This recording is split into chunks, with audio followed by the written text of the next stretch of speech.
welcome to the Fairhaven Church Parent Talks podcast, where we desire to equip and empower you as parents to lead well in your home. My name is Kristen Adams, and I am the Family Ministry Director here at Fairhaven, and we are joined by two people on our Centerville student team. So Caleb Cottrell and Brandon Massey. And Brandon, it's your first time. It is. On the Excited to be podcast. here. Yeah. So you have to introduce yourself. Okay. Tell us a little bit about you. Okay. My name is Brandon Massey. I've worked here for about a year and a half now. I'm one of the residents on our student team. So being a resident, that means I'm working my master's in organizational leadership as well as the ordination through our alliance or through our denomination. Yeah.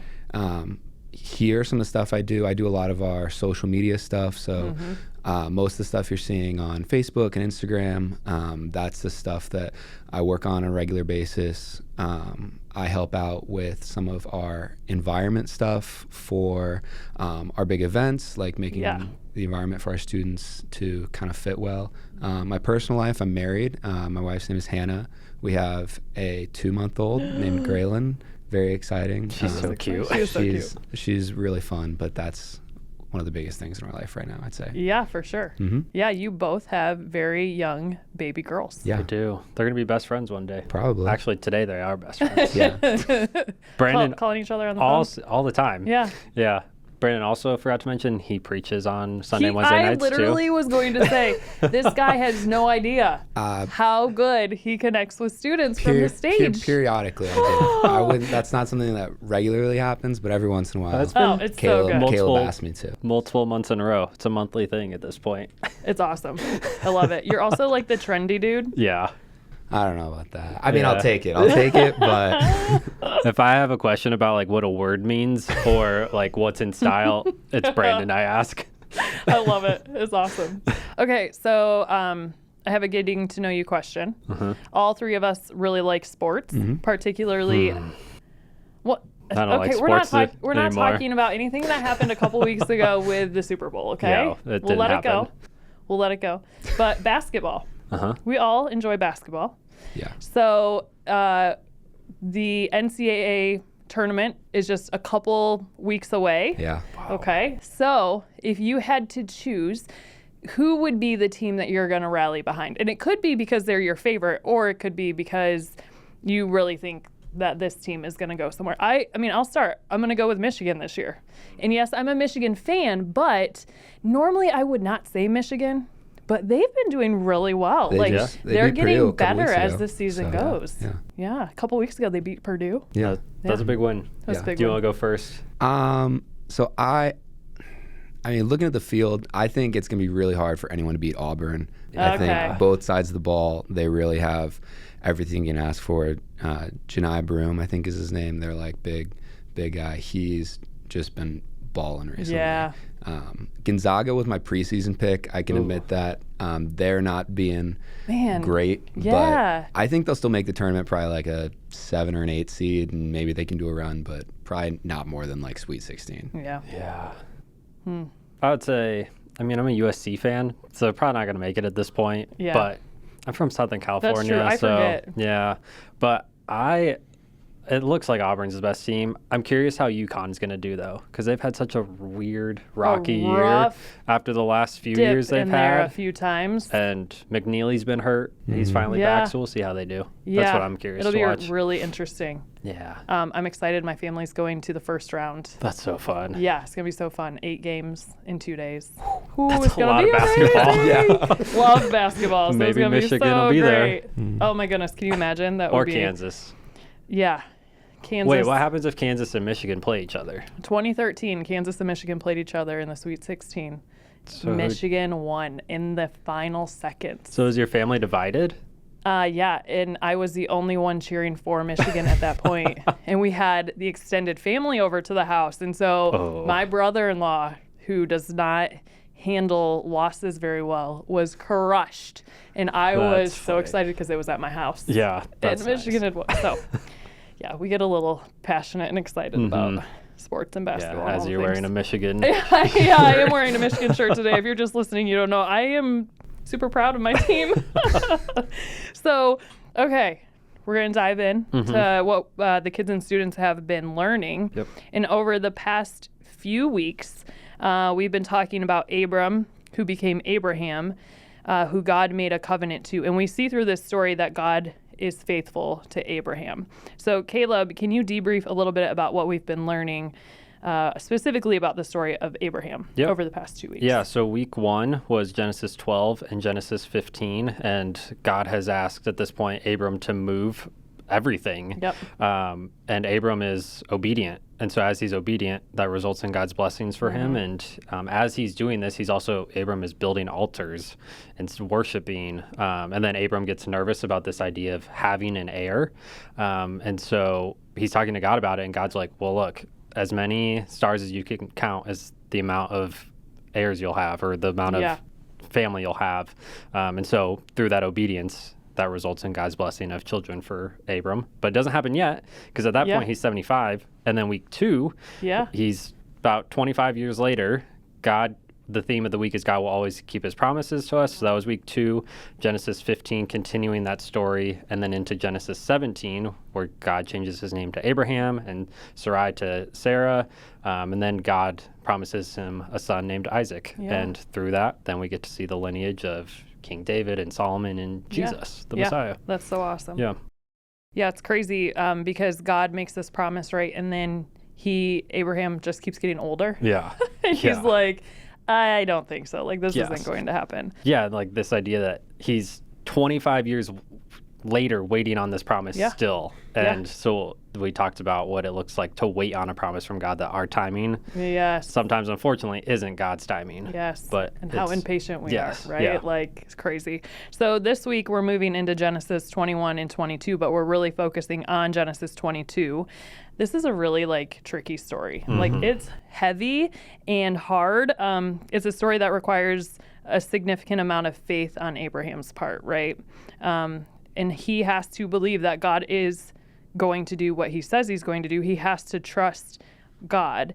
And so, again, it's really heavy. So just want to kind of set that up, because I think sometimes we read the story of Abraham and Isaac, and what, Brandon, you're going to talk about in a second, and it's just like, oh yeah, like that happened in the Bible, but it's real. So tell us about what's happening. Yeah, so Abraham and Sarah, they finally get this son, Isaac, that they've been waiting on. And God tells Abraham, he's like, go to the land of Moriah and offer Isaac as a sacrifice. And I imagine Abraham's very distraught, but he also has been so trusting of God already. And so he knows to continue to trust him. So they take Abraham and Isaac and their two servants, and they travel for 3 days to get to this mountain. And when they get to the base of the mountain, he tells the servants, wait here, Isaac and I are going to go offer a sacrifice. And as I was reading through it, I realized that Abraham takes the wood for the sacrifice and he ties it on Isaac's back, so Isaac will carry it up this mountain. And as they're walking, Isaac is like, where's the sheep for the sacrifice? And Abraham says God will provide a sheep for the burnt offering. So they get to the mountain, and where God is telling them to go, and they build this altar. And then Abraham ties up Isaac and he lays him on the altar, and he picks up the knife, and then the angel of the Lord calls down, says, Abraham, don't lay a hand on the boy. Now I know that you truly fear God. You've not withheld even your son from me. They then see a ram caught in a thicket, so he takes Isaac off of the altar and they sacrifice this ram instead, and they name the place where the Lord will provide. The Lord will provide. And so the angel of the Lord calls down again, and he says, the Lord, because you have obeyed me, I will bless you and multiply your descendants like the stars in the sky and the sand in the shore. And so they come back down the mountain and then return home with their servants again. Like, just even as you read that, right? It's like he is climbing this mountain with his son. I cannot imagine what he's processing. Yes, I'm trusting God because God, you have proven yourself faithful, and I'm trusting you, and I believe that you're going to provide, but I have no idea what that means. What in the world could that possibly mean?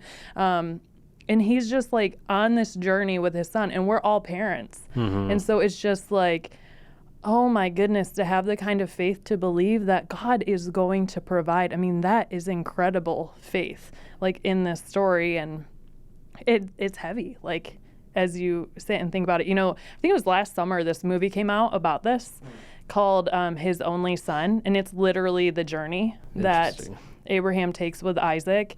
And just like to think through like each step that Abraham takes in obedience to God, he knows that a sacrifice, like he's expecting a sacrifice to happen. And yet he's still trusting God. And so Caleb, as we're looking at this story, and as we've talked about all throughout Scripture, everything that happens is pointing to Jesus. Yep. So how does this story foreshadow what God would later do for us? Yeah, I mean, Brandon talked about how Isaac is carrying the wood on his back. And I thought this was interesting as I was researching and getting ready to talk about this kind of stuff, is that a lot of people think Isaac was at the least a teenager, like into his mid-20s or even 30s, which I always viewed Isaac as like this little child. But so he's carrying this wood on his back, which Jesus does, and he is laid down and Jesus is put on the cross, and so then God provides the sacrificial lamb, or in this case a ram, for them. And it's just, there's so many similarities in this, and it's really interesting. And then they then named the land Jehovah Jireh, which means the Lord will provide, in that hit song that we sing all the time. And but then knowing that because of the sacrifice he gave for Isaac, because of the sacrifice of Jesus, God is always going to provide for us. He's going to provide a way for us to live in eternity with him. Yeah. For sure. So this is a conversation. It feels like because it is so heavy, and it's like, oh, like God's probably not going to call me to sacrifice my kid on an altar. But he does call us to sacrifice a lot of things. And so how can we engage with students about those times when God is calling us to sacrifice? You have any thoughts? Yeah, I think it's important to have a conversation about it. Even just bring up the idea of like, what would it look like for your faith to cost you something? Just this idea of getting your students or your kids to think about what does that look like? Would you be willing to give up something if Jesus asked you to? And then from there, I think the conversation can evolve more into like, okay, how can you give up things like your time or energy, whether that's serving or maybe how can you give up like convenience? What are different ways that you can sacrifice on a regular basis? And I think it's also important to say, like, where are you never willing to sacrifice? Because that's an area you really need to think about. Like, there should never be a place in our heart where we say, I would not give this up for the Lord, which is also a hard thing because, I mean, you have to think through a lot of things that would impact, but it's the truth of the call to be a follower of Jesus. You're thinking about this story, and Abraham, he's facing a significant trial, obviously. Can't imagine what he's experiencing as he's, again, walking up that mountain in pure obedience to what the Lord is calling him to, and trials are really hard. And so as we also look to the New Testament, the book of James has always been a really impactful book for me. And James 1:2-4 says this: Dear brothers and sisters, when troubles of any kind come your way, consider it an opportunity for great joy. For you know that when your faith is tested, your endurance has a chance to grow. So let it grow. For when your endurance is fully developed, you will be perfect and complete, needing nothing. And so that joy that he's referring to, it's a complete joy in the Lord who is sovereign over all things, meaning he is the ruler of all. He is fully in control. The ESV version of the Bible says it this way: let steadfastness have its full effect. So it's like this spiritual maturing that's happening. And when it says steadfastness, it's actually referring to a life of faithful endurance. I was thinking about this provision that God has given, and a friend that I have who unexpectedly is expecting a baby after years and years and years of infertility, and just praying and releasing that to the Lord, and how he, in his perfect timing, has just provided. And so it's incredible to think like that person, her and her husband have walked through a really hard time, but they have endured in a way that it still exudes joy. And that's really cool. So knowing that trials are really hard, how do we just continue to help students navigate the trials that they're walking through and experiencing? I think when it's important for kids and students to know that when trials happen, they have two options. They can run from God, blame it on God, or they can go towards God.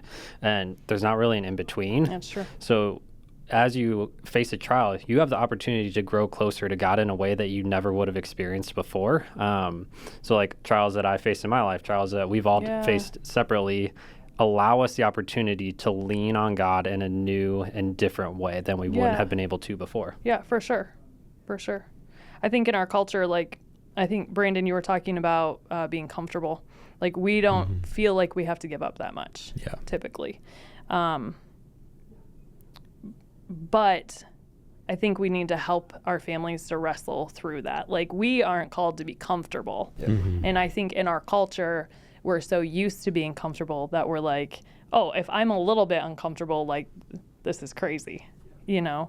Do you have any just thoughts around continuing to have that conversation with kids or students? I think one way that you can have that conversation is find ways in your own life where you're uncomfortable and God's calling you out of this idea of like constantly being in comfort. And then talking to them about it. I think that kids and students look to trusted adults in their life to know how to live. And so when you're acting in a way that matches up with what you're telling them, it's going to be really important for them to see that and just be able to follow through with it. Yeah, that's great.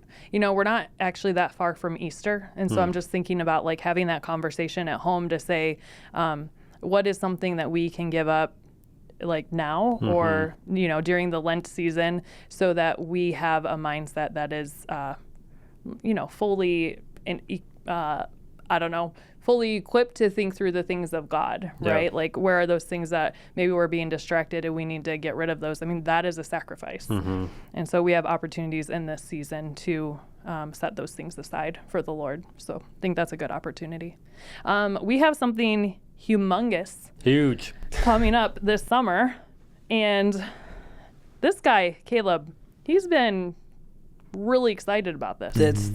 It happens every 3 years. It's hard not to be excited about it. I know, it's awesome. So tell us a little bit about Life Conference. Yes, Life Conference is for any student who is currently in 8th grade through currently a senior. So even if after seniors graduate, they still have the opportunity to go. And if they're currently not in high school, they will be by the time this happens. It is put on by the Christian and Missionary Alliance denomination. It's 6,000 students from our denomination from all over the world. You'll hear different languages spoken at this event. It's a week, July 4th through July 9th in Indianapolis, Indiana. They have, Brandon's hometown. They bring in amazing speakers, extremely talented people who do freestyles and magic and comedy and all kinds of different stuff, so that the students are just nonstop learning through breakout sessions or main services and then having fun. Small group times are incredible. It's awesome. I don't have enough good things to say about it. It's unique and happens every 3 years. It is unique. I went last time and I was like, wow, this is a student event. So it is done great for students. I was just kind of dipping my toe into the student world at that point, and I was like, wow, that's a lot of energy. Worshiping with 6,000 students is unreal. Like, it really I've is. never experienced anything like it before. I'm excited you get to experience it. I'm excited. So cool. It's awesome. That's great. Brandon, what are you looking forward to with Life Conference? I'm looking forward to experiencing it for the first time. I've never been before, so a lot of it's like I don't really know what to experience with a conference that long with that many students. But I'm excited for our students to get to experience it. Excited to be there with them. It'll be an awesome time. It's amazing to see life change happen like right before your eyes. And that's what happens. And so if you are thinking about sending your student to the Life Conference, don't think about it anymore. Just send them because it will be life changing. Where can they get more info? On the website, registration price will increase in about a week from now. So make sure you're on it, it's only a $25 increase, but it Yeah. does increase. So all the information is on the website. You Yep. can email us. We'll Awesome. get you everything you need to know. Awesome. Super exciting. Good to have you guys. Thanks for for having the us. conversation. Yeah. And we'll see all of you parents, or you'll hear from us next week. Have a good week.